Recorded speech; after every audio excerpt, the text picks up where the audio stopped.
No, él también puede escuchar, pero mejor escucha con el micrófono.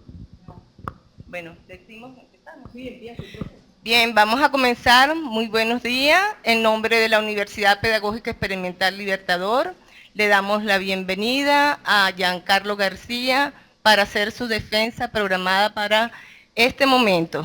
Éxito, el jurado, la doctora Carmen Barguilla como tutora, el doctor José Lago, nos acompaña desde el Mácaro la doctora Francisca Fumera, la doctora Silvia Ribó y mi persona. Sabemos pues todo, y la doctora Scarlett Kirillov. Sabemos todos acá que tu tutora es la que conduce el protocolo de la defensa. Tiene la palabra entonces la doctora Carmen Barguilla. Buenos días.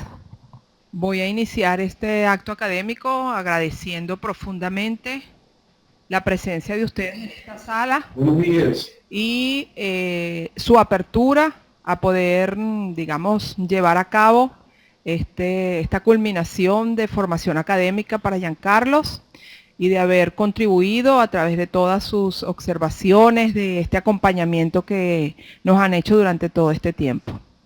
Es ya conocido por Giancarlos las pautas, digamos, de orden reglamentario para su presentación.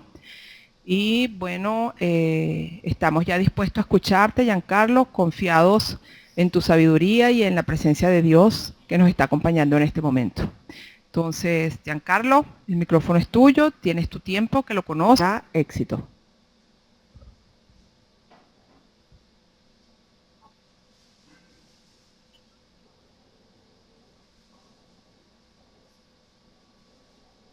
Bien, en un primer momento, pues, muy buenos días desde acá de Riobamba. Quiero agradecer la presencia de cada uno de ustedes. Me uno igualmente a esa acción de gracias por esa disposición, por esa apertura de poder presenciar, pues, esta defensa del trabajo doctoral bajo esta modalidad de videoconferencia. Muchas gracias inclusive por trasladarse a un espacio fuera de la universidad, pero que quiere prestar pues las condiciones necesarias para que se lleve a cabo esta presentación de trabajo doctoral, el cual está titulado como Praxis Docente Humana, Crítica y Comprometida, un constructo teórico desde la educación filosófica. En un primer momento quiero presentar lo que es la estructura de esta, digamos, esta defensa de trabajo doctoral y quiero centrarme en 7 aspectos fundamentales. En un primer momento, la contextualización del objeto de estudio, es decir, la génesis del problema de investigación con sus respectivas interrogantes fundamentales. En un segundo momento, plantear el telos, es decir, el sentido teleológico de la investigación. ¿Cuáles son los propósitos que nos hemos planteado en el desarrollo de la investigación? Y luego quiero darle prioridad a lo que fue el proceso de análisis de la investigación. Ese análisis de investigación que nos conduce precisamente a 2 momentos fundamentales como fueron la categorización y el planteamiento central de un trabajo doctoral que es precisamente la teorización. Luego, en un cuarto momento, profundizar lo que fue precisamente la teoría que se está planteando, esta proposición que nos atrevemos de alguna otra manera a plantear. En un quinto momento, las teorías de entrada, el marco referencial que sirve de apoyo, de andamiaje en este proceso investigativo. En un sexto momento, el identificar el sendero que le hemos denominado el sendero noxoepistemológico, que sirve de fundamento precisamente para el abordaje y el tratamiento de la Se cayó el investigación. internet, entonces para Y que no por avance, último, ¿oíste? las Te avisamos. reflexiones finales a las que nos conduce este estudio. Una vez presentado entonces lo que es la estructura, pasemos entonces precisamente al desarrollo de la investigación, la contextualización del objeto de estudio. ¿Cómo nace esta investigación? Esta investigación nace de mi propia experiencia docente como profesor de filosofía en la Universidad Pedagógica Experimental Libertador, en la administración de los cursos de Filosofía de la Educación, Introducción a la Filosofía y Ética y Docencia, desde el año 2003 como contratado y luego 2005 ya como profesor ordinario. Y la preocupación siempre fue el establecer una relación, una articulación entre filosofía y el hecho educativo. Bien, nuestros cursos, antes mencionados, apuntan de alguna u otra manera a contribuir a fortalecer el perfil de egreso de nuestros docentes, los cuales deben caracterizarse por fomentar en los estudiantes el desarrollo del pensamiento lógico, crítico, un espíritu reflexivo. De igual manera, a fomentar la comprensión del hecho educativo como un fenómeno multidisciplinario. A su vez, estos cursos contribuyen a sustentar los diferentes procesos de la acción educativa desde una visión integral del ser humano y a generar experiencias pedagógicas que promuevan la formación de la conciencia moral. Hoy, muchos teóricos plantean la necesidad de un cambio de perspectiva del hecho educativo, ver la educación en una visión amplia, integradora, y superar esa visión fragmentaria, atomizada, instrumentalista del saber. Para esto se requiere entonces de unas prácticas docentes orientadas a construir un aprendizaje cargado de significado. No obstante, ¿qué encontramos en nuestra práctica docente? ¿Qué encontramos inclusive en ese intercambio de preocupación con docentes de nuestra área de filosofía, inclusive desde el departamento de pedagogía? ¿Qué encontramos inclusive en esa relación con docentes con práctica profesional? ¿Qué encontramos? Encontramos dificultades en los procesos de reflexión crítica, de cuestionamiento de la práctica educativa, tanto de los estudiantes como a veces de los docentes. Debilidades para identificar ideas, concepciones que subyacen dentro de los distintos planteamientos educativos. Problemas para cultivar el asombro, la duda, como punto de inicio de construir experiencias pedagógicas orientadas a un saber sustantivo. Limitaciones para expresar de forma oral o escrita lo que es un razonamiento lógico. Hay de alguna u otra manera impedimentos para promover el diálogo y la discusión con argumentación sobre temas sociales y educativos. Toda esta realidad nos plantea de alguna u otra manera que hay serios problemas para generar procesos críticos y reflexivos dentro de los contextos socioeducativos.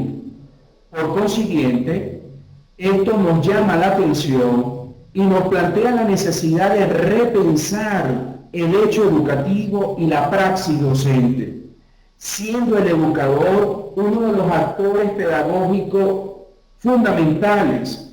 ¿Por qué? Porque en él o en ella, amiguito, descansa de alguna u otra un momentito manera hasta que te avisemos, el hecho de porque crear las condiciones favorables para una práctica educativa. Escucha lo que te estoy diciendo. Entre los estudiantes, basada en la sensibilización, la concientización y el compromiso. Estas tres dimensiones Ya va, espérate un las momentico, hemos de espérate un tomar en momentico. cuenta luego a lo largo de todo el proceso de la investigación. En fin de cuentas, el docente y su quehacer tiene un impacto considerable.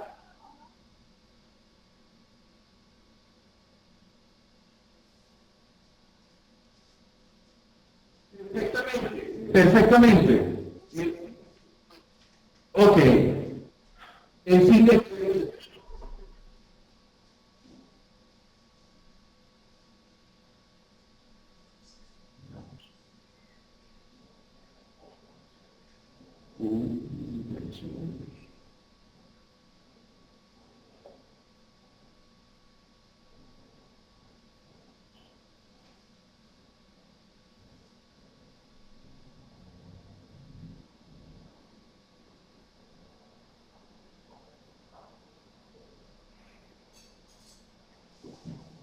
uno, dos, tres, probando. Uno, dos, tres, probando.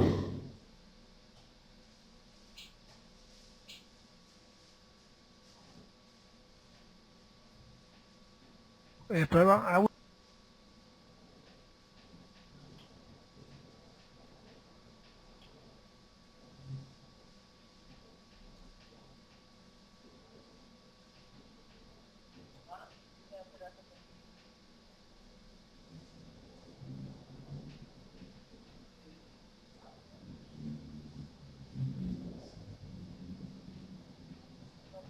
¿Me escuchan? Uno, dos, tres, probando.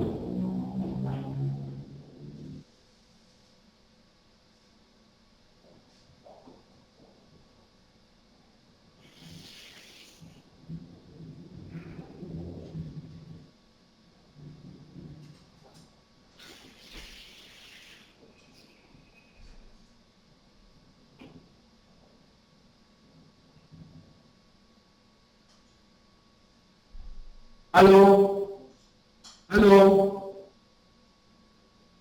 aló,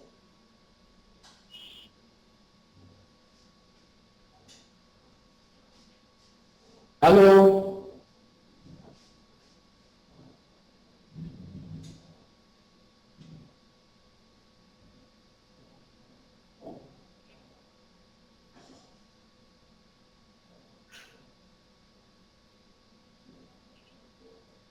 Aló, probando.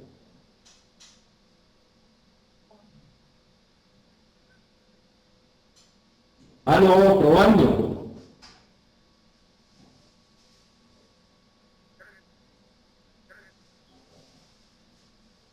Ok, amiguito, continúa. Bueno, estamos en vivo. Sí, Aló, sí, sí, perfectamente. sí. Estamos en Adelante, vivo. continúa. Sí, ¿Me perfectamente. escuchas? Continúo. ¿Me escuchas?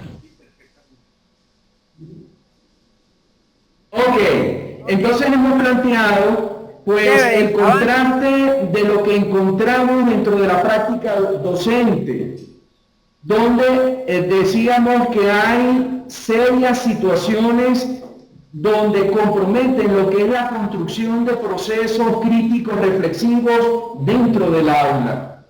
Ahora bien, esto hace que se repiense lo que es el hecho educativo y la praxis docente, a toda vez que el educador es uno de los actores pedagógicos fundamentales de quien depende crear las condiciones favorables para una práctica educativa sustantiva entre los estudiantes, basada en la sensibilización, la concientización y el compromiso.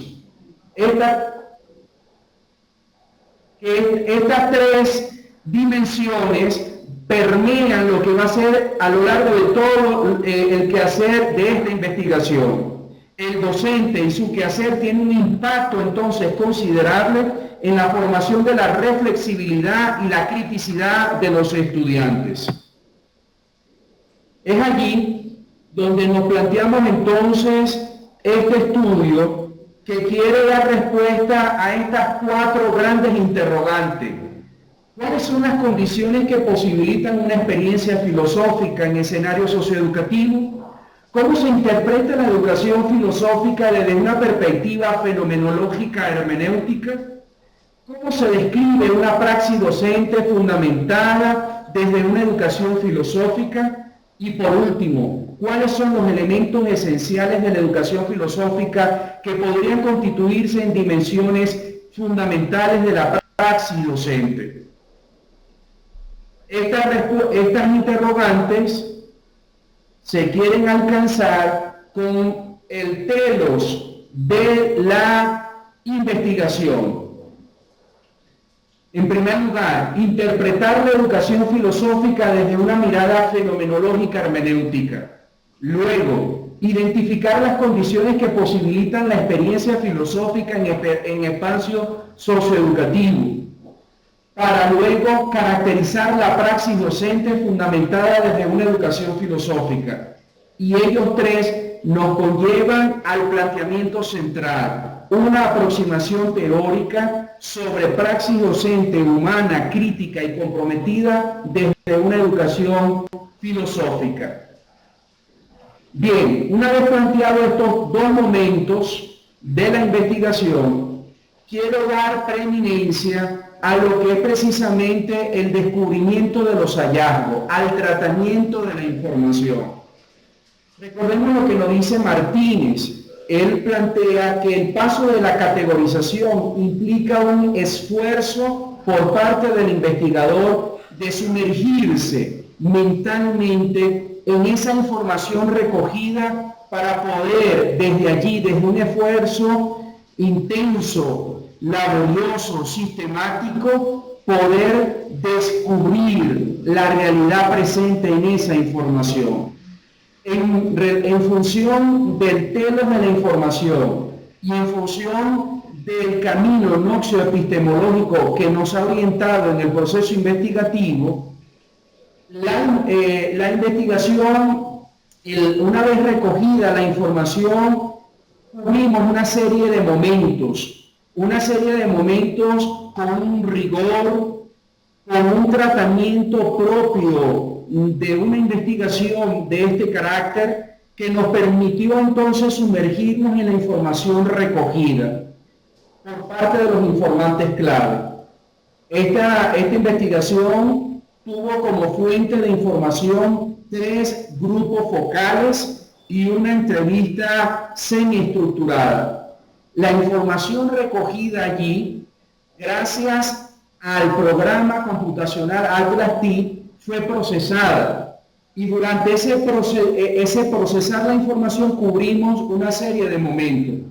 En un primer momento fue el momento de la codificación, identificar los códigos a partir de la unidad de análisis. Fue un momento laborioso. Le comento que cada grupo focal, la información recogida en cada grupo focal fue el equivalente a aproximadamente unas 2 horas de entrevista. Es decir, unas 6 horas de entrevista en los grupos focales, más la entrevista semiestructurada. Fue un gran cúmulo de información y en un primer momento la codificación fue ardua. Estamos hablando de más de 500 aproximadamente códigos. El momento de identificación de códigos con respecto a la unidad de análisis. Luego, se agruparon esos códigos y se conformaron unas primeras categorías. Se agruparon estos códigos por similitud y contraste. Fue un primer momento, una primera reducción de ese gran cúmulo de cantidad de códigos en unas primeras categorías que luego esas categorías vinieron a ser unas subcategorías para conformar luego el grupo de categorías fueron aproximadamente unas 16 categorías. Y luego a partir de esas 16 categorías, el paso siguiente fue constituir, a partir de ellas, reunirlas en 3 grandes categorías. 3 grandes categorías que en un tercer momento nos llevó precisamente a una definición de la categoría, el darle contenido y sentido a esas categorías que vinieron a ser entonces los fundamentos el anclaje de la estructura de nuestra proposición teórica. A continuación, vamos a ver un ejemplo. Aquí en esta gráfica vemos las unidades de análisis. Estas unidades de análisis vienen precisamente de la información recogida. Aquí se identifican un gran conjunto de códigos, más de 500 códigos aproximadamente, y allí viene un proceso de reducción a unas 16 primeras categorías.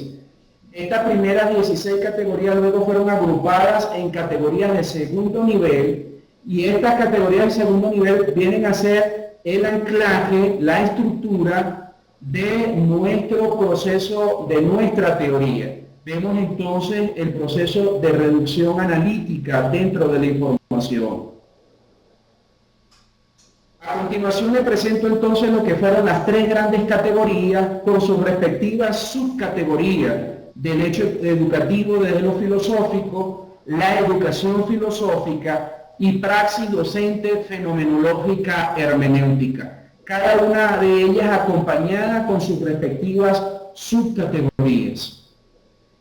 Vamos a tomar una categoría, es la primera categoría del hecho educativo desde lo filosófico, y aquí encontramos entonces lo que fue la subcategoría fundamentada por los respectivos códigos. En este caso, la subcategoría referida al aprendizaje, entonces nos permite definir, conceptualizar, comprender cómo se comprende el aprendizaje desde la experiencia de los sujetos informantes clave. Un aprendizaje de lo experiencial, motivado por la pregunta, a partir de la curiosidad, diversos momentos para el aprendizaje, estimular el aprendizaje de forma creativa, una disposición para aprender, un aprendizaje con unas características innovador, transformador y único, un aprendizaje con una visión integral y un aprendizaje desde lo humano del educador. Una segunda subcategoría es cómo se concibe la educación, y aquí encontramos que se concibe la educación desde lo humano para desarrollar potencialidades. No se reduce solamente al ámbito áulico escolar. La educación como un tiempo, no como un tiempo, es como un tiempo kairos y no como un tiempo cronos. La educación desde la cotidianidad, la educación como un fenómeno que demanda diversas perspectivas, la educación que configura el sentido, la educación para la formación del sujeto pensante, la crítica a una educación precisamente que premia al que repite y castiga al que cuestiona, una educación como espacio dialógico, la educación como acontecimiento político, la educación como proyecto de vida. Y por último, en este caso, los requerimientos del contexto socioeducativo, el agotamiento de la rutina en el aula, la necesidad de una educación u otra, la educación menos abstracta y más ajustada en la realidad, contextos escolares con prácticas discriminatorias, crítica al sistema educativo centrado en el disciplinamiento y la instrucción, la necesidad de escucha, la presencia delincuencial dentro de los contextos escolares, los estudiantes que viven y se comunican en otras coordenadas, limitaciones en la constitución familiar, la formación para habilidades en la resolución de problemas. Esto nos lleva precisamente a definir, a partir de estas tres subcategorías, a definir lo que es el hecho educativo desde lo filosófico. Es una manera entonces, lo entendemos como una manera de concebir la educación como un hecho esencialmente humano, complejo, caracterizado por una serie de requerimientos y demandas y que apunta a la formación de un sujeto pensante y al desarrollo de un aprendizaje innovador, transformador y único. Esto es tan solo un ejemplo del tratamiento que se dio a cada una de las categorías. Bien, pasamos ahora a lo que es el aspecto central de nuestra investigación, nuestra proposición teórica. Esta proposición teórica se basa o contempla un entramado. A partir de estas tres categorías, un entramado de dimensiones y aspectos que se relacionan, que se asocian y que constituyen el anclaje de nuestra proposición teórica. Plantea Martínez que la teorización es el epicentro, el sentido teleológico final de una actividad científica. El mismo autor plantea que la descripción de la configuración de la teoría, de su proceso, de su producto, revela entonces lo que es un carácter científico. De igual manera, Hurtado plantea que la teoría es un conjunto orgánico, estructurado de ideas, principios, creencias, inferencias, descubrimientos y afirmaciones por medio del cual se interpreta la realidad objeto de estudio. No vemos entonces el planteamiento de teorización solo como un proceso de abstracción fuera de la realidad. No, el proceso de abstracción precisamente a partir de un autor que se llama Oscar Jara es sumergirme dentro de la misma experiencia estudiada para descubrir, como dice Marco Barrera, las coordenadas epistemológicas que le dan sentido al objeto de estudio, que permiten comprender el objeto de estudio, en este caso el hecho educativo y la praxis docente.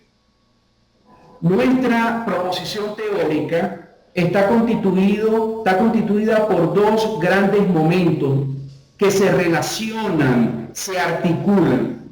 Por una parte, planteamos lo que es el hecho educativo desde la experiencia filosófica y luego ella sirve de soporte, ella sirve de anclaje, sirve de fundamento para luego, a partir de ella, se desprenden unas dimensiones que permiten permear y permiten reconfigurar y permiten sostener epistemológicamente el planteamiento central, en este caso la praxis docente fenomenológica hermenéutica como una articulación entre experiencia filosófica y práctica docente. A su vez, nuestra proposición teórica, estos dos grandes momentos, está estructurado por unas dimensiones. ¿Cuáles son esas dimensiones? Queremos comprender la educación desde lo fenomenológico hermenéutico. Entiéndase lo fenomenológico hermenéutico no como un simple método, sino como un modo de ser, como una forma de comprender la educación que permite descubrir lo que acontece dentro de la experiencia, develar lo que hay detrás de la experiencia educativa, a partir de la experiencia, desde la experiencia y para la experiencia del sujeto. A partir de allí, vemos entonces una primera dimensión que son el contexto socioeducativo, un contexto socioeducativo que nos demanda una educación otra, una educación que permita superar ese planteamiento de premiar al que repite y castigar al que piensa. Una educación que plantea generar rupturas dentro de la gestión educativa, una educación que vaya más allá de la reforma curricular y que urge una calidad centrada precisamente desde y para la vivencia de los actores, una educación orientada a la resolución de problemas, una educación que permita la escucha entre todos los actores. Para ello, se nos plantea entonces la educación como una práctica antropológica intencional, que permita precisamente ayudar al sujeto a humanizarse y humanizar a quienes participan de ella. Una educación centrada entonces desde la cotidianidad, desde la vivencia de los actores, que permita la autorregulación, que evite la acumulación, la fragmentación y la transmisión de un saber sin un sentido teleológico. Evitar esa educación. Entonces, concebir la educación como una experiencia de vida esencialmente humana, desde este planteamiento inclusive de lo fenomenológico. El Lesbes-Well es desde la experiencia, el sujeto que se reconoce en el contexto, un sujeto que toca la realidad, una educación que parta de la realidad, pero que de ninguna manera conlleve a salir de la realidad, sino anclarme en esa realidad. Una educación con un carácter binominal, donde lo humano y lo educativo son inseparables. De la misma manera, se plantea la educación como un cuerpo teórico que requiere entonces distintas miradas, distintas perspectivas, como un fenómeno interdisciplinario. Y solo en ese sentido, la filosofía nos puede ayudar a ello. ¿Por qué? Porque la filosofía entonces constituye un eje que permea, y es allí donde se plantea una educación con estas características, educación filosófica. La educación filosófica no es entendida como una educación solo propia de la filosofía, no, sino como un modo de concebir la filosofía permeada precisamente por la educación permeada por la filosofía, que permita al sujeto describir los procesos y develar los significados. Vemos entonces una educación filosófica en la cual se concibe a la educación, pero también se concibe al docente desde la filosofía como eje, que permite entonces la vivencia del pensar, la dialogicidad, la criticidad, la reflexibilidad.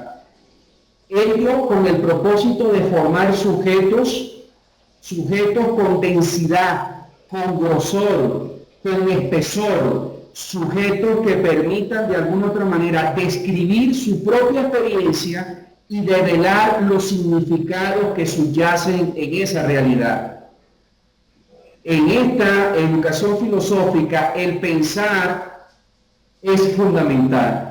El pensar se concibe entonces como un producir y sistematizar lógicamente ideas. Es un rasgo esencialmente humano que permite el desarrollo de un pensamiento autónomo, profundo, personal. El pensar tendrá como condición la capacidad para interrogar, el no tener miedo a las preguntas, el saber cultivar la pregunta. El pensar medita dispersión y el pensar es contagioso. Y es allí que eso de contagiar, es allí donde vemos inclusive el carácter propio de la filosofía, ¿no? El sentir gusto por ello. No obstante, tenemos que ser conscientes que el contexto actual no está orientado precisamente al ejercicio del pensar como vivencia. La filosofía se replantea. Ya la filosofía se concibe como un ejercicio con rostro humano, como un andamiaje epistemológico de la educación. La filosofía tenemos que superar esa mitificación de verla solamente propia para un grupo de encumbrados, o la filosofía como una pieza de museo, que bueno, puede ser que para algunos u otros le pueda causar cierta simpatía, o al contrario puede generar cierta repulsión. A su vez, la filosofía, y es aquí donde viene el centro, el key pues precisamente en lo nuclear, en este descubrimiento, es hacer de la filosofía una experiencia filosófica, una práctica cotidiana del pensar, el hacer del pensamiento una experiencia propia, el darle contenido al pensamiento precisamente a través de este modo de vida caracterizado por una vivencia del pensar, que se construye entonces en una experiencia de vida. El sujeto le da vida propia al pensamiento. Es una relación de continuidad entre pensar lo que se vive, es decir, pensar la experiencia, y vivenciar lo que se piensa. Y allí, de alguna otra manera, el valor que plantea la experiencia filosófica como coherencia.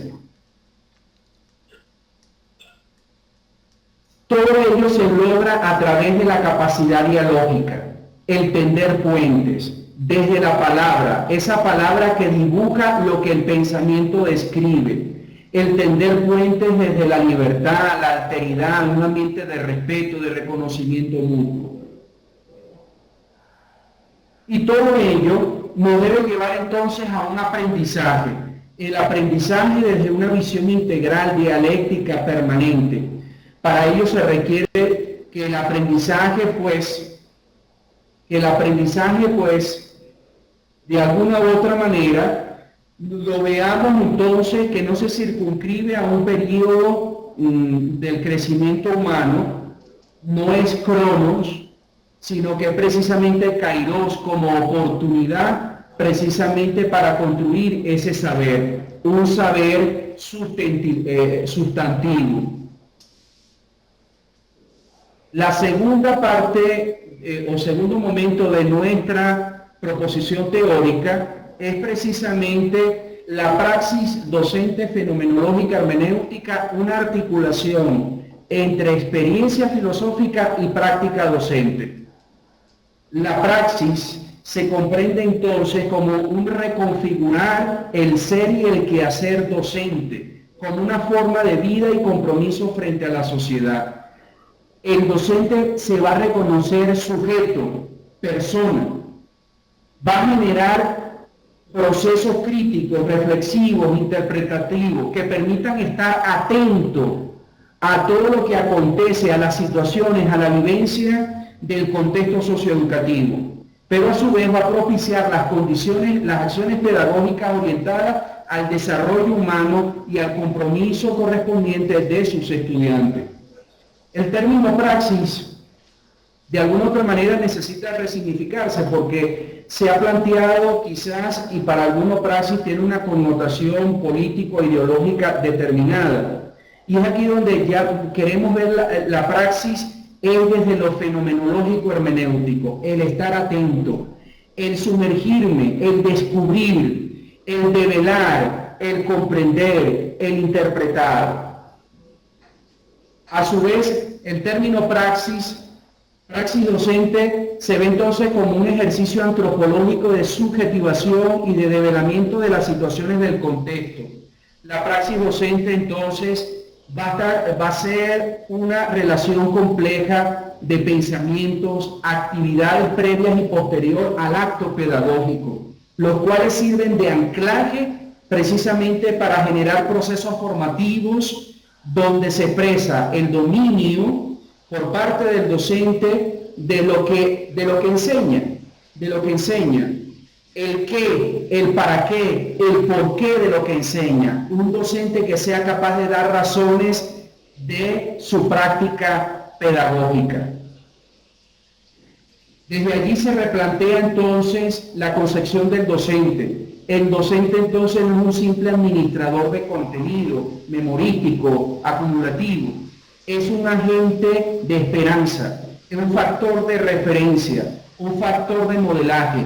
Propicia la reflexión porque la asume primero consigo mismo como persona, capaz de cultivar la duda, de buscar validar la certeza, de evitar adocenarse entonces dentro de lo que hasta ahora había sido sus estructuras.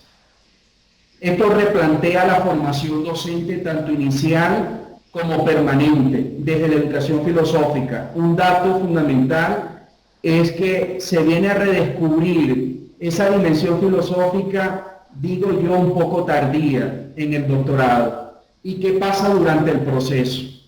¿Qué pasa durante ese proceso? A partir de allí, encontramos tres dimensiones, que son las dimensiones fundamentales. Lo humano. Esta dimensión humana que hay que delastrarla, porque pareciera que lo humano en algunos contextos es sinónimo de lástima, como sinónimo de falta de carácter, como sinónimo de permisividad. Y no es así. Lo humano es la dimensión fundamental de la educación y lo humano debe ser lo fundamental de la praxis docente. El docente se reconoce en primer momento sujeto, se reconoce persona.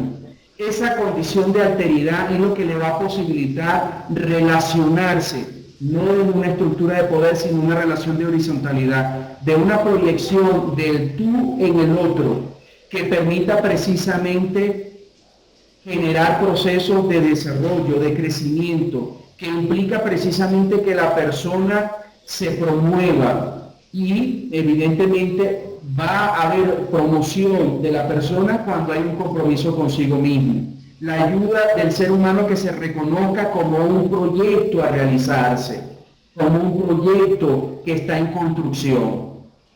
Lo crítico reflexivo es un volver sobre las experiencias a partir de la duda, de la sospecha, como decía ahora, para evitar adocenarse en las propias seguridades. Es una capacidad crítica, reflexiva, que ha de cultivar para evitar el mecanicismo de los procesos de aprendizaje, para reconocer los aciertos y desaciertos. Y por último, el compromiso.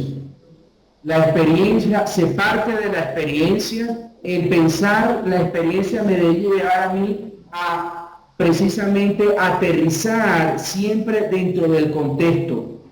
Es un compromiso entonces, y es allí donde descubrimos la dimensión ética. Fíjense que podemos en estas tres dimensiones expresar, encontramos lo antropológico, lo noxiológico y lo ético. Y esto ético es la dimensión ética de la docencia, que implica entonces un compromiso, reconociendo que la educación es de orden político, social, de alguna u otra manera entonces un involucrarme en el contexto para generar procesos de transformación.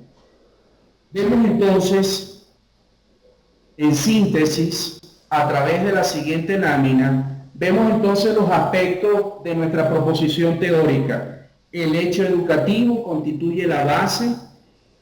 Desde la experiencia filosófica, del hecho educativo se desprenden estas tres dimensiones: lo humano, lo crítico y el compromiso, toda ella entrelazada de manera ascendente por la experiencia filosófica. Ella a su vez constituye la base que permea, que es el anclaje de la praxis docente fenomenológica hermenéutica. Pasamos ahora a lo que son las teorías de entrada que nos sirvieron de apoyo y de anclaje precisamente en nuestro proceso investigativo. En un primer momento, el planteamiento de Paulo Freire, a través de la pedagogía del oprimido, la educación que problematiza. Luego Matthew Lehman, que es un autor desde el año 2005 que he tenido la oportunidad de tener acceso a su planteamiento, sobre todo en su preocupación, que es una preocupación compartida, de esa articulación entre filosofía y la educación como una dimensión fundamental dentro de lo educativo, pero para ello se requiere convertir el aula en una comunidad de investigación y a través del diálogo socrático. Y luego estos autores, Estacio y Rodríguez, que nos plantean la presencia de unas dimensiones filosóficas dentro de la praxis educativa: lo antropológico, lo noxiológico, lo ético y lo axiológico.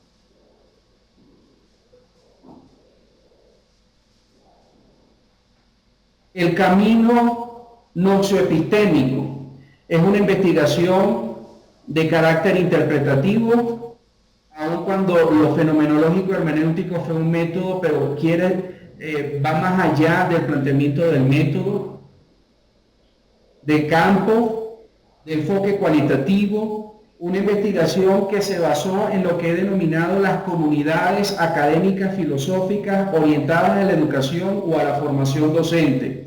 Y estas comunidades las encontré en el grupo de estudio de filosofía, infancia y educación en la Universidad Simón Rodríguez en Caracas, que dirige precisamente el profesor Gregorio Valera. En Trujillo, el grupo de filosofía para niños en el núcleo Rafael Rangel de la ULA en Trujillo, y los amigos tanto del Pedagógico de Maracay como de la UPR del Mácaro del área sociofilosófica. A su vez, del profesor Jorge Eduardo Noro, que en ese momento de la investigación era rector de un centro de formación docente en Argentina. La técnica de recolección fueron los grupos focales de entrevistas estructuradas. Se basó en un guión de entrevista, un análisis de contenido con el apoyo del Atlas TI, y nos sirvió de fundamento para la generación de la teoría el método de sistematización de experiencia planteado por Barreras. Para hacer cierre, reconocemos entonces la necesidad de una educación otra, una educación orientada al pensar, una educación que permita reconocerme como sujeto y persona, una educación que cree el compromiso. Ahora bien, para alcanzar esa educación y a su vez la praxis docente que se genera de ella, no basta la presencia de algunos cursos de filosofía dentro de la formación docente, porque de hecho están presentes. Implica entonces un proceso de reflexión. ¿Cómo es nuestra experiencia filosófica precisamente en la administración de los cursos? ¿Están orientados al ejercicio del pensar, al comprometer? Y luego queda un compromiso el cómo aplicar precisamente esta proposición teórica ya desde orden metodológico, y por eso es que está abierta a sus observaciones, a las críticas, sin miedo a ella, porque ello permite a que este producto sea un producto que se continúe precisamente en ese proceso investigativo a partir de esta temática planteada. Quiero cerrar con esta cita de esta autora Carmen López, quien plantea: tras siglos de enseñanza monológica, reflejo de la vida pública y del dominio del cientificismo, la filosofía continúa dialogando con su historia y con los filósofos, fomentando la escucha del otro, aprendiendo incluso a no tener razón, pero el poder ya no dialoga con ella, sino que la reduce cada vez más, haciéndola desaparecer de los currículos, permitiendo únicamente sus manifestaciones menos belicosas o integrando sus reductos en el sistema. Muchas gracias desde acá, desde Riobamba, la Sultana de los Andes. Se dice que es el lugar más cercano desde el centro de la Tierra al Sol. Y quiero en un primer momento darle las gracias a Dios, fuente de la vida y de todo bien. Quiero agradecer la presencia de ustedes, la doctora Carmen, que se ha convertido en una hermana académica mayor, por sus oportunas observaciones y acompañamiento, al profesor José Antonio Lago, que ha sido un mentor desde mi ingreso a la Universidad Pedagógica Experimental Libertador, propiamente en el Mácaro, acompañando. Un agradecimiento a la Universidad Pedagógica Experimental Libertador, que no solamente ha sido un espacio para el desarrollo profesional, sino también para la formación tanto de estudios de cuarto nivel, de maestría y ahora del doctorado. Y quiero expresar ese agradecimiento en la presencia de la doctora Francisca Fumero, de la doctora Scarlett Kirillov y de la doctora Silvia Ribó. Quiero también agradecer el apoyo de muchas personas que hubiesen deseado estar allí, pero por razones de espacio no pudieron. Mis amigos del Departamento de Pedagogía en la UPR del Mácaro. Quiero, en un primer momento se me pasaba y era el primer momento agradecerle a mi familia, a mi esposa y mi hijo, que se constituyen en la razón de ser de mi proyecto de vida. Un agradecimiento también a José Ángel, ese compañero que estuvo en un periodo de formación en esos espacios del seminario, y luego ahora compartimos este espacio de formación también desde el punto de vista laboral, y que también inclusive ha habido una relación inclusive con su trabajo de investigación, que es la preocupación de impregnar a la investigación de esa dimensión epistemológica. Un agradecimiento a los técnicos presentes, al amigo Kenner y el amigo de audiovisuales también de alguna u otra manera por su presencia y su apoyo. Y bueno, en fin de cuentas, muchas gracias, que va más allá de una simple norma de cortesía, y el reconocer el bien que se ha recibido. Muchas gracias.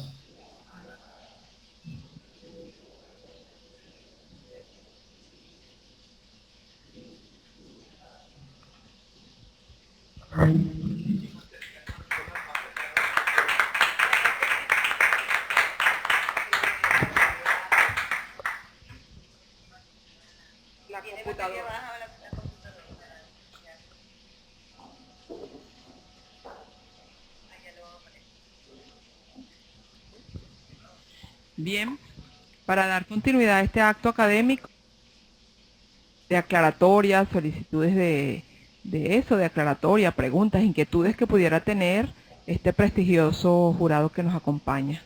Entonces vamos a darle la palabra a la doctora.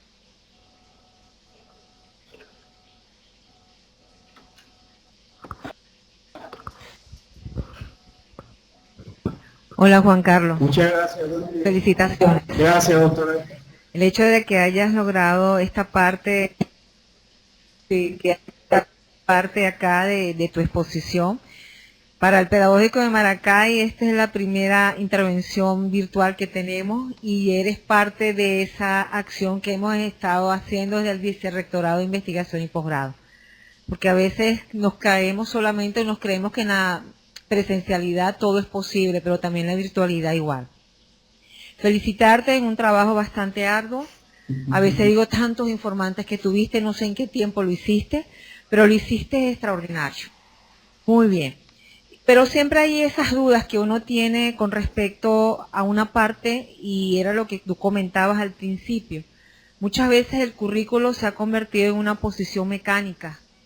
En nosotros ha habido, como se dice, esa situación, todo es currículo, vamos a transformarlo y resulta que estamos todos todavía en disciplina. Incluso cuando tuvimos la oportunidad esta semana de hablar, la semana pasada, en una coordinadora nacional, estaba presente la parte de docencia y quien está a la cabeza de currículo, y hablaba que, bueno, sí, está incluida la investigación. Dentro de la parte de transformacional hay una asignatura que se llama metodología de investigación. Cuando ella dijo eso, digo, mira, es que no es la asignatura, es lo que debe permear todo el currículo como tal, porque investigación no es una asignatura, igual tú lo estabas diciendo, filosofía no es una asignatura. Filosofía es lenguaje, y ese lenguaje tiene que integrarse a todas las disciplinas. Y ayer también comentaba lo mismo, historia no es una asignatura, es un lenguaje que tiene que permear toda la integralidad del ser humano. Y lo acabas de decir muy bien en la parte filosófica. Para mí la filosofía, y lo comentaste también allí, es ese accionar que se ve con el diálogo, y el diálogo es el lenguaje. Muchas veces no entendemos que el lenguaje permea muchas cosas, pero también la disciplina tiene que buscarse en ese diálogo. Tengo una duda, y es algo muy particular, debe ser de tanto de que uno lee de filosofía y partes de fenomenología. Yo difiero en donde dices que la praxis docente es subjetiva. Yo prefiero que diga que es intersubjetiva. ¿Por qué? Porque lo acabas de decir, es social. Y eso es un intercambio entre no solamente estudiantes, alumnos o estudiantes docentes, sino entre todos. No sé si en esa oportunidad también pudiera caber allí, porque dice que la práctica como un principio, y aquí lo colocas como un ejercicio antropológico, no es subjetivo, es intersubjetivo, porque lo dices, en ese intercambio constantemente, por eso lo del lenguaje. Y es una cuestión que también dices también de esa relacional de la alteridad y del saber. El saber es intersubjetivo, sí. No es solamente subjetivo, nosotros nos construimos con otro. Tú lo acabas de decir perfectamente. Oye, esa palabra debe estar más allí, más atenta, porque no es subjetividad, Subjetividad es entre nosotros mismos, nuestro pensamiento, pero cuando tú lo sacas al diálogo, es intersubjetivo. Es una sugerencia que yo te hago allí porque realmente estamos hablando de la fenomenología social de Schultz. Schultz habla de lo social y tú dices que es un contexto socioeducativo. Por lo tanto, no es subjetivo nada más, es intersubjetivo. Y otra, para dar parte de eso, el método que tú utilizas es el hermenéutico, ciertamente, y el enfoque fenomenológico. Es preferible que lo separe. Es cualitativo, ciertamente, pero el enfoque que utilizas es el fenomenológico. Pero en líneas generales, ¿qué puedo yo decirte? Un trabajo extraordinario, muy bien llevado. Simplemente hago estas sugerencias para reforzar lo que bien has hecho, porque no es fácil tener tantos actores sociales para poder extraer todas estas categorías y estas unidades de análisis. Solamente te recomiendo esto y bueno, muchísimos éxitos, Juan Carlos. Y ojalá que nuestra universidad entendiera que la transformación que quieren hacer en educación no son disciplinas separadas de nuevo. Y de verdad cuando aquella persona dijo eso, ay, no entendió la cosa de lo que es la transformación, que es el diálogo y lo demás. Entonces pareciera que da una asignatura, sí, estamos de filosofía. Hay una asignatura que se llama Introducción a la Filosofía. Yo decía, no entendió lo que significa la integralidad y saberse eso como un eje que tiene que formar parte de esa educación que nosotros deseamos en un país que quiere, como se dice, avanzar. Y la única manera de avanzar, vamos a comenzar con la filosofía, pero es que vamos a comenzar a dialogar, a saber qué necesitamos nosotros para poder salir adelante. Felicitaciones, de verdad. Tú eres mi primer, ¿cómo le digo yo?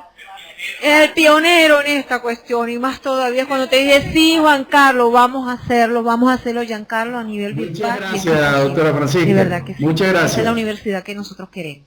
Gracias, de verdad.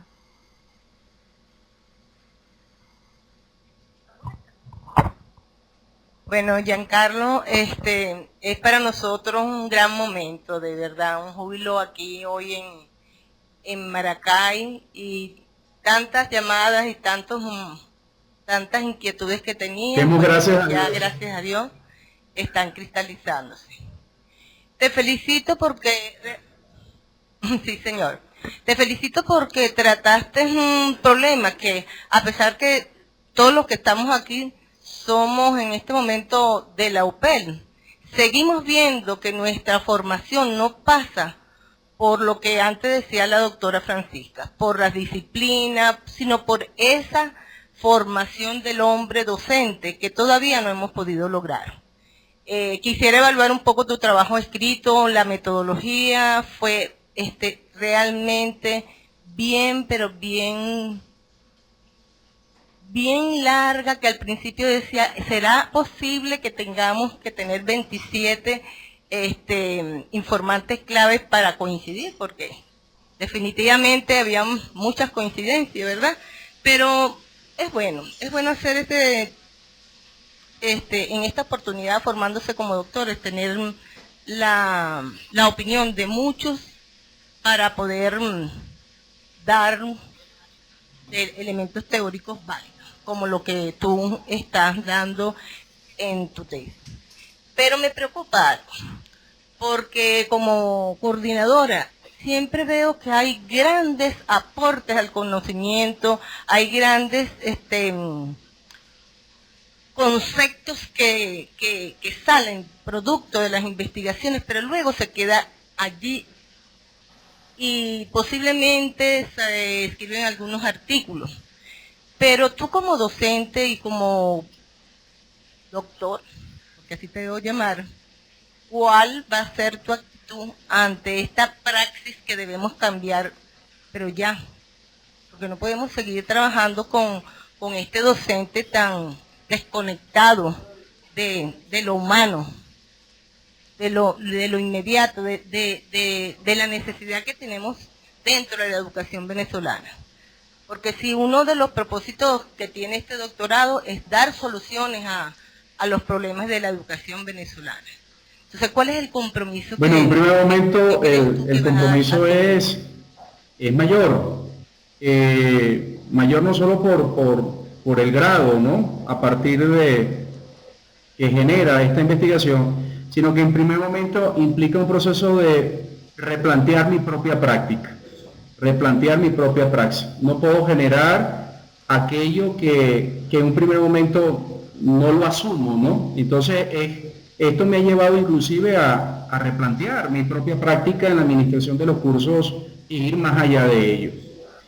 En un primer momento. Segundo es establecer un trabajo articulado sobre todo a nivel de práctica docente, que es el espacio de alguna u otra manera donde sirve de síntesis, que sirve de integración y que de alguna u otra manera es lo que nos aporta, oye, es como ese primer control de calidad, ¿verdad?, de nuestros egresados. No solamente en la UPEL, sino, por ejemplo, en el espacio donde estoy en los actuales momentos, que es la Universidad Nacional de Chimborazo.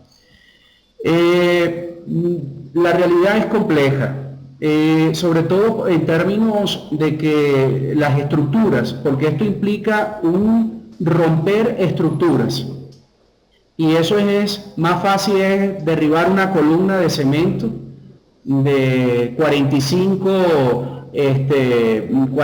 centímetros cuadrados, que son las estructuras más o menos acá por esta situación, por este ambiente un poco sísmico, que romper inclusive las estructuras mentales, pero eso no significa que tenemos que darnos con los brazos cruzados, y es allí donde me he planteado, inclusive lo he conversado con la doctora Carmen Barguilla, de continuar mi investigación sobre todo el cómo operacionalizar este planteamiento teórico. Y es allí donde vendría como la continuación de esta investigación. Cómo operacionalizar lo que he encontrado en la investigación. Entonces, digamos que esto no cierra, no concluye acá. Ciertamente, bueno, desde el punto de vista investigativo, científico, se generarán algunos productos, artículos, pero también tenemos que reconocer eso. ¿Quién lo lee? Es un grupo reducido de alguna otra manera de profesores, de alguna otra manera identificados con el hacer ciencia de la educación, pero creo que el trabajo de alguna otra manera hay que aterrizarlo a nivel de escuelas. Bueno, por acá se ha generado de alguna otra manera algunas expectativas, sobre todo de generar alguna experiencia de formación con algunos docentes y luego hacer seguimiento a estos docentes.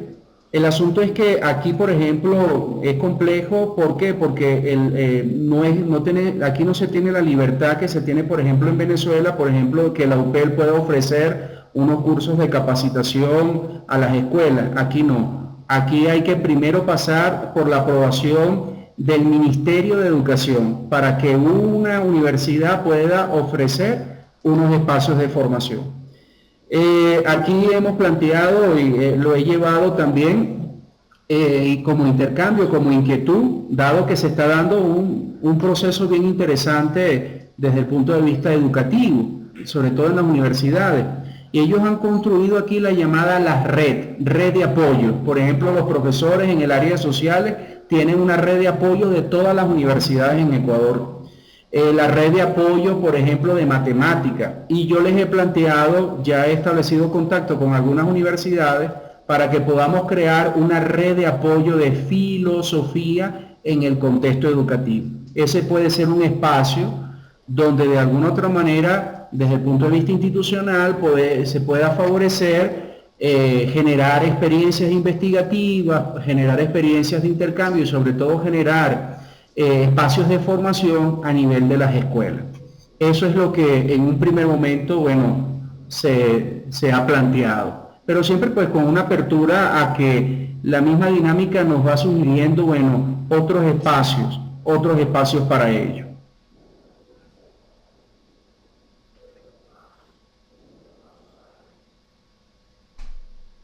Bueno, Giancarlo, éxito pues.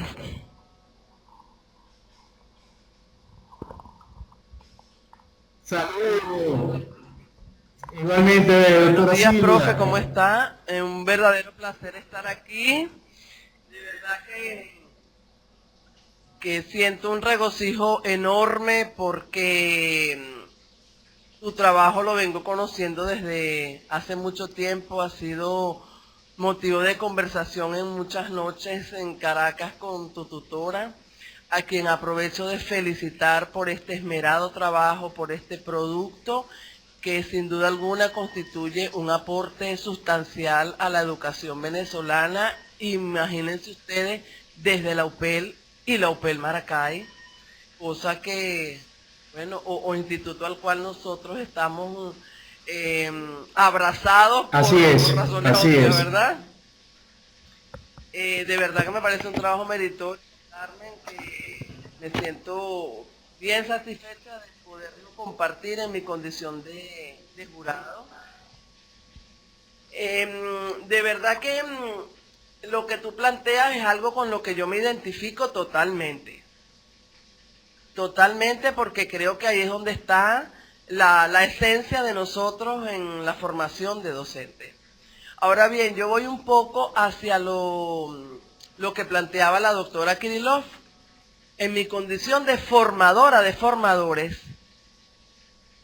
¿cómo nos planteamos nosotros esa condición de humano que tú expresas en tu trabajo extraordinariamente, en esa transformación del ser, ¿verdad? Desde esa perspectiva filosófica, cómo eso se revierte a un docente que tiene que formar a ese futuro docente en el cual, o mejor dicho, quien va a recibir o a vivir o a experienciar ese currículum que contiene esa condición que lo impregna, ¿verdad? Que es la necesidad de una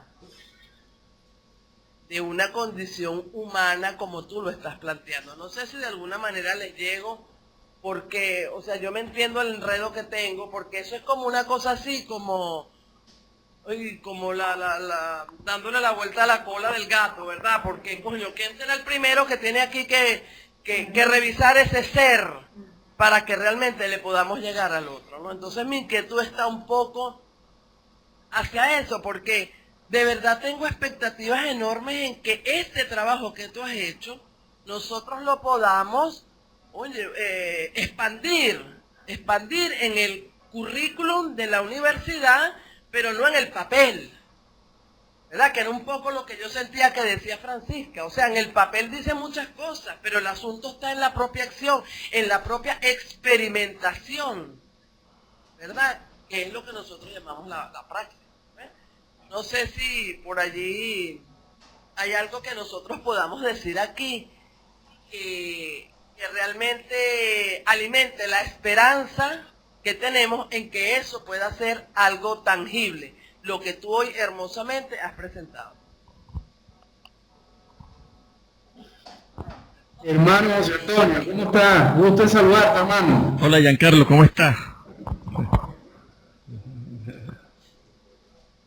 Gracias. Mira, Giancarlo, a mí siempre me preocupó un poco cuando tú utilizabas el término praxis, sobre todo en el título, ¿no? Y no caíste en la trampa que se suele caer. Te separaste bien del término que utiliza el materialismo dialéctico y hiciste hincapié en ello porque es una trampa. Ellos están acostumbrados a chulearse todo. Y también no caíste en la trampa de la visión idealista y miope que muchas veces tiene el neotomismo eclesiástico, ¿no? Que también es otra parte. Claro. No caíste tampoco en esa trampa, que también era muy fácil que cayeras, ¿no? Y para nada. Fuiste muy específico, muy concreto y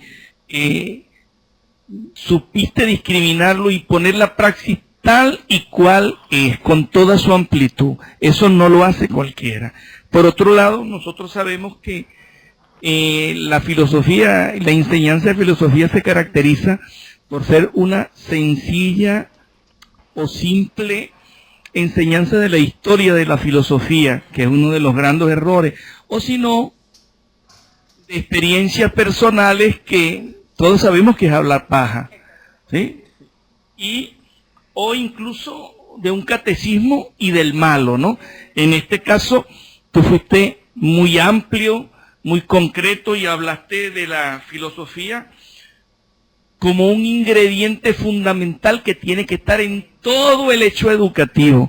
Yo quisiera que tú subrayaras un poquito eso brevemente, porque para mí es el centro y sustancial de tu exposición y es lo que más me llamó la atención, donde la filosofía está presente en todo el ámbito educativo. Es un planteamiento que inclusive en los últimos años, sobre todo aquí en América Latina, con un autor que se llama Cerletti, el profesor Alejandro Cerletti, que es el director de mejoramiento de la enseñanza de la filosofía en la Universidad de Buenos Aires, en Argentina, plantea que lo que es generar un proceso educativo de la filosofía, antes que ser un problema de orden metodológico, procedimental, es un problema filosófico.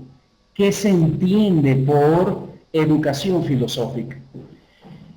¿Por qué? Porque, bueno, ha habido, digamos, algunos paradigmas predominantes. Ver la enseñanza de la filosofía desde un punto de vista historicista, la historia de autores circunscritos en años, en periodos, pero que está de alguna otra manera, no hay una conexión con la realidad presente. No hay una conexión con la realidad presente y se ve entonces como una pieza de museo, pues. Eso por una parte. Otro es el planteamiento entonces de ver precisamente lo que es la filosofía como una posibilidad para problematizar la realidad. Pero la filosofía siendo experiencia, una experiencia del pensar. Le comento, por ejemplo, y para ello hay que aprovechar los periodos inclusive de crecimiento humano. Dice Lindman que el niño plantea interrogantes de orden filosófico. El problema somos nosotros, los seres humanos, que cómo conducimos precisamente esa inquietud natural que tiene el niño de explorar. Por ejemplo, le comento una anécdota de ayer. Ayer mi hijo, que tiene ya 6 años, se llama Emmanuel, ve una moneda y él me dice, papá, ¿qué es esto que está en la moneda? Y yo le digo, hijo, esa es la estatua de la libertad. La estatua de libertad. E inmediatamente mi hijo se queda pensativo y me pregunta, papá, ¿y qué es la libertad? O sea, imagínense, a mí me sacó fuera de sitio. O sea, son preguntas que lamentablemente, ¿qué hacemos? Muchas veces el docente o el padre de familia o qué sé yo, es de alguna otra manera cerrar la posibilidad para descubrir, para darle sentido a lo que vives, a lo que observas, a lo que acontece a tu alrededor. Entonces, ahí se expresaba una actitud filosófica. El asunto es el adulto, ¿no? Que lamentablemente nos hemos acostumbrado,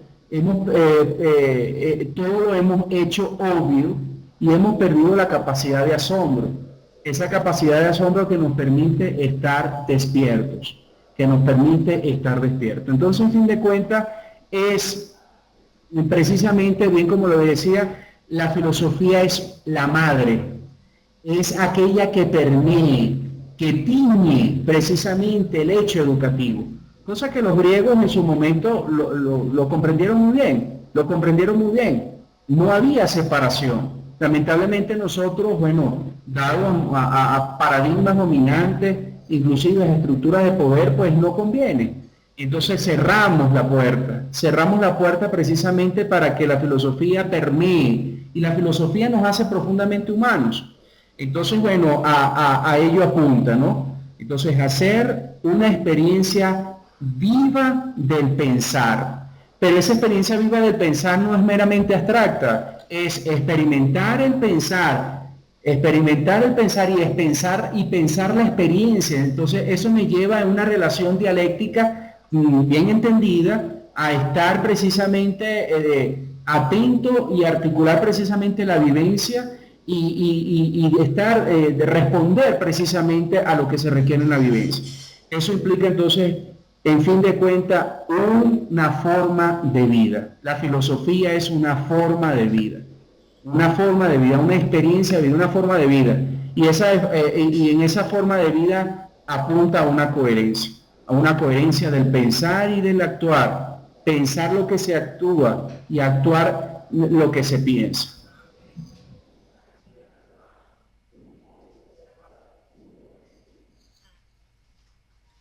Bien, mi querido Giancarlos.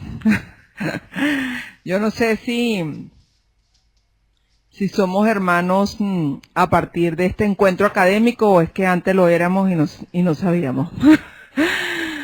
Sí, bueno, Jan, de verdad que a estas alturas, ¿qué te puedo decir? Te puedo decir que estoy muy contenta, muy agradecida por haberme dado la oportunidad de acompañarte en esta formación doctoral. Te decía que no sabía si éramos hermanos a partir de este acompañamiento de antes, porque es que siempre he estado contigo. Es decir, cuando ingresaste como generación de relevo, en tus trabajos de maestría y ahora en este momento. De verdad que para mí es una satisfacción, yo creo que un orgullo, acompañarte, haber estado contigo y haber compartido también muchísimo en esos 3 meses allá en Riobamba. Quiero reconocer 2 aspectos fundamentales en tu trabajo. Un aspecto que tiene que ver con el aporte a la educación a través de lo que es la formación docente, pero que es un aporte que trasciende la formación docente y que trasciende la educación, porque es un aporte para la vida del ser humano. Si es el descubrimiento del ser, de ese ser. Si yo no puedo ser nada si no tengo claro mi ser. Entonces creo que eso tiene un aporte bien significativo, no solo a la educación, a la formación docente, sino a la vida y al ciudadano, y especialmente venezolano. Y el otro reconocimiento que quiero hacer público de tu trabajo tiene que ver con la parte metodológica. Bien, porque siempre le señalo a mis tutoriados, un trabajo doctoral no puede ser dentro de las paredes de nuestros institutos. Si eres de Mácaro, bueno, es de Mácaro. Si es del pedagógico, los informantes que sean del pedagógico de Maracay. Y yo quiero reconocer aquí que tuvimos informantes hasta internacionales. Es decir, la presencia del profesor Noro en este trabajo, yo creo que hizo una contribución extraordinaria, porque Noro, aparte de ser todo un experto en el área filosófica, ¿verdad?, es un experto en el área de la formación docente y particularmente en esa formación que tiene que ver con profesores de la primera infancia. Entonces yo creo que eso ha sido realmente extraordinario. Sí, ese trabajo, ese esfuerzo, o yo no quiero decir esfuerzo porque quiero además resaltar que lo hicimos desde el bienestar. Ese trabajo que hicimos, ¿verdad?, de incorporar informantes internacionales fue extraordinario. Y de verdad que es un modelo para trabajos posteriores. Entonces, amigo, ¿verdad?, porque eso es lo que somos, amigos del alma, ¿verdad?, y amigos académicos, muchas felicitaciones por tu trabajo. Encantada de haberte acompañado, gustosa, y sé que tienes eso, un compromiso con la metodología de esto, es decir, poner en práctica esto, de verdad que sí. Bien, ya vamos a pasar a lo que nos falta, sí, ¿verdad? ¿Qué sería? La lectura del acta. Yo voy a invitar a los jurados que nos han acompañado, que nos pongamos de pie, y vamos a leer el acta, ¿verdad? Y después yo también quiero hacer un agradecimiento especial, pero primero vamos a leer el acta. Entonces dice: acta de aprobación. Nosotros, miembros del jurado designado para la evaluación de la tesis doctoral titulada Praxis Docente Humana, Crítica y Comprometida, una construcción teórica desde la educación filosófica, presentada por el profesor Giancarlos García Zacarías, titular de la cédula de identidad número 12.927.930, para optar al título de doctor en educación, estimamos que reúne los requisitos para ser considerada como aprobada por su valioso aporte teórico para el desarrollo del ser en su condición de docente a partir de experiencias filosóficas. En Maracay, a los 27 días del mes nos dice aquí, del 2015. Doctora Silvia Ribot, doctora Francisca Fumero, doctor José Lago, doctora Scarlett Kirillov y doctora Carmen Barguillas. Oye, tus aplausos.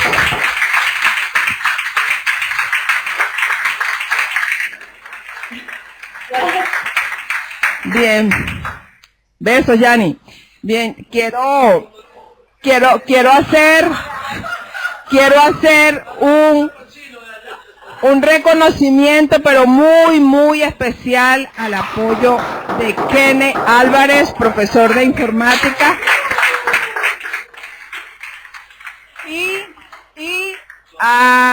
el apoyo en el área de audiovisuales a Edwin, ¿verdad? Porque juntos nos acompañaron en todas estas pruebas que hicimos. Realmente nuestra intención era hacerlo en el Mácaro, pero por razones técnicas, pues ya sabemos que no lo pudimos hacer, pero ellos me dijeron, profesora, sí, donde sea estaremos con usted. Mil gracias, de verdad, mil gracias. Y bueno, también a José Ángel, que nos apoyó muchísimo.